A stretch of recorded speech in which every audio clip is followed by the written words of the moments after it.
Welcome to our ongoing series on training on the treatment management system. Today, we're going to be looking at the DRS system, and in particularly, how to admit someone into your clinic if they have not previously been to court. First, you would go to the login screen, put in your username and password, and hit login. This will take you to our information screen. Now, here we're on our test system, so these are obviously old, but if you were to log into the system, you would see all sorts of updates and training information right here on this screen. So take a second and read this. Now, when we get to the DRS screen, we were going to just go to the DRS and hit the first thing underneath there, DRS. The DRS is going to take you to a screen called My DRS, and you'll see that it has three options. Today, we're going to look if they don't have a court case number and they have not been to court. You would click the second box and hit continue. Now you will notice here that they have a DRS treatment center and agency license number, but nothing else has been filled out for this client. If the client had been to court, this information would have been filled out, but at this point, we don't know what this is. So you would still put in your contact information here. Today, we are going to be Webster Hendricks. When you get to the primary court case number, you'll have to go over to the middle column and you'll see the box Unknown Court Case. This will allow you to admit the client into your center without knowing what the court case number is, and will allow you to later fill that out. We'll show you how to do that later. Now, you probably at this point also don't know what judicial district this is, but if you do, for instance, happen to know, you can fill that out here. In this case, this would be Judicial District 19.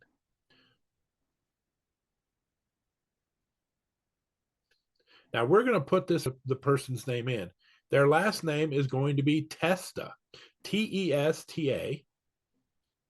Their first name is going to be Peter, with a middle initial of J. And they are born 3/14/1988.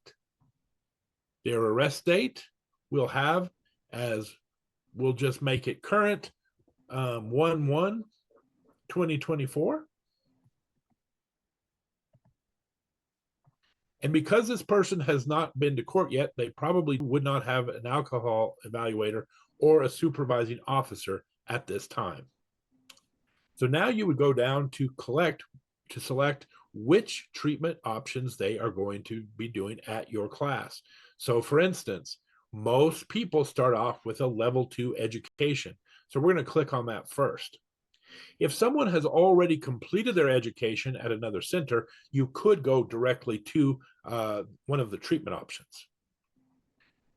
As they're starting your class, they're going to attend a 2-hour session. So you can do 2 over 1 week. And since this is their first week, 1 would be the number here. The only time elapsed weeks and attended weeks should be different is if someone missed a class. And speaking of class, that is our next column. This is a column that we put together that will benefit you. This is your column to put in what you want. So for instance, if you run a class on Wednesday at 6 p.m., you can create a new group called WED 6 p.m. Now, that might not sound like a real time saver at this point, but in one of our later training videos, we're going to show how you can then pull up your classes and pull up all the people that attend a certain class.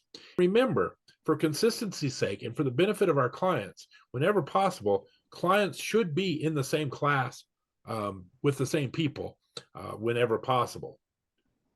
Let's go down to adjuncts. Now here, if they had been to court and any court-ordered adjuncts, those would be listed here. But since they have not been to court, we're going to go ahead and select a couple of our own. So we're going to select interlock, and we're going to go over one and select enhanced interlock counseling.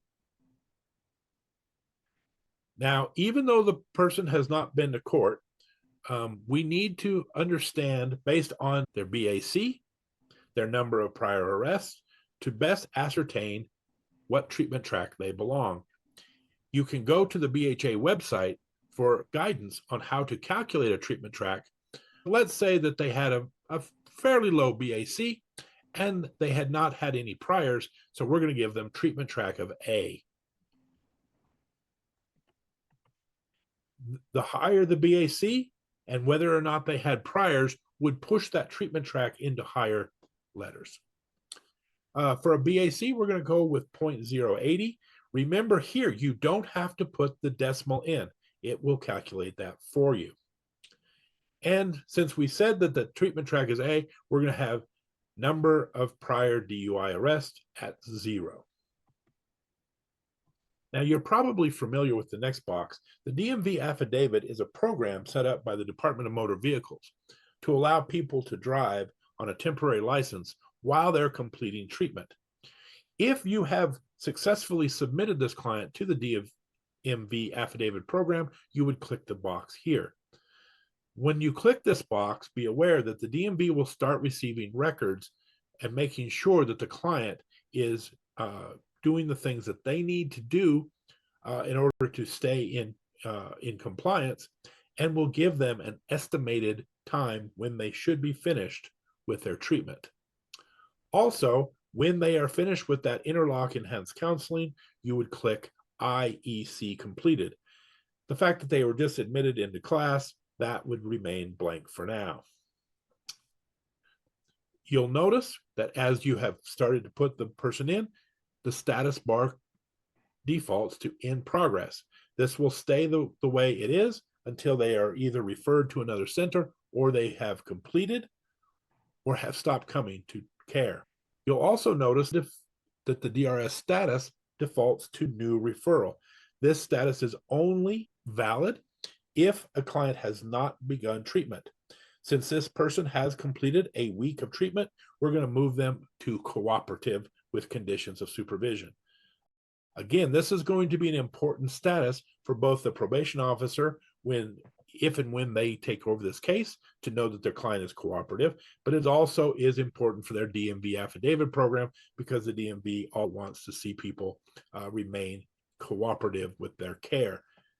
Being uncooperative of their care could jeopardize their status in the DMV affidavit program, or could get them in trouble with their probation officer.